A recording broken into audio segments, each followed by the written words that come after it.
So in this video, I'm going to use K's to predict E naughts. For example, if you look in the back of the book, you might want to pause and look. You can find a reaction, an E naught for this reaction, negative 2.899. It's the oxidation of strontium, and it's going from +2 to 0. Well, strontium in this compound is also going from +2 because oxalate is -2. And it's going to 0 over here. So it's essentially the same reaction. The only difference is when we have the oxalate, our concentration of strontium is smaller. So what we do is we start with this reaction and we write our equation E equal E naught minus 0.05916 divided by N times the log of the concentration of strontium metal divided by the concentration of strontium cation.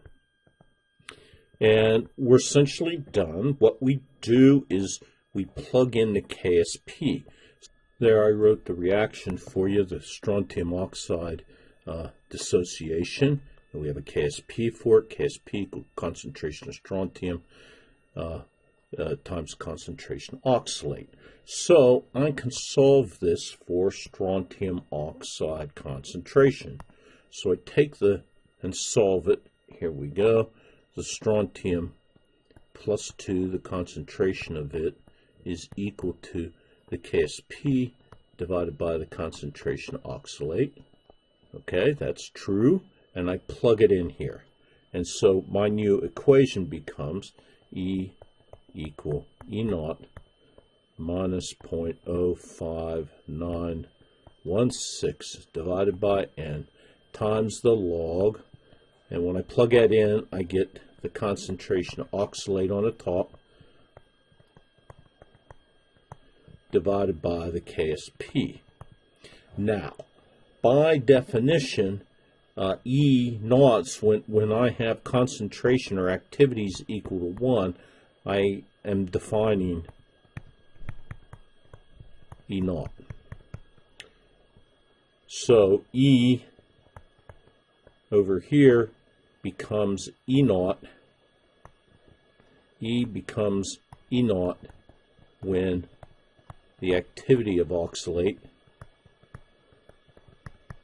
equal 1. So by definition, this becomes E naught strontium oxalate is equal to E naught of the strontium +2 minus 0.05916 over 2 times the log of 1 over the KSP. So when I plug my KSP in for strontium oxalate, E naught of the strontium, C2O4. Oh, I wrote all that down. So E naught of the strontium is equal to negative 2.897 volts times 0.05916 divided times the log of, it's 1 over, I made a mistake, 1 over 4 times 10 to the -7. So it's going to change my answer here.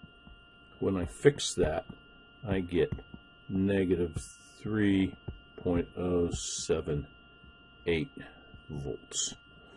So that's how you can get a potential for something using a KSP.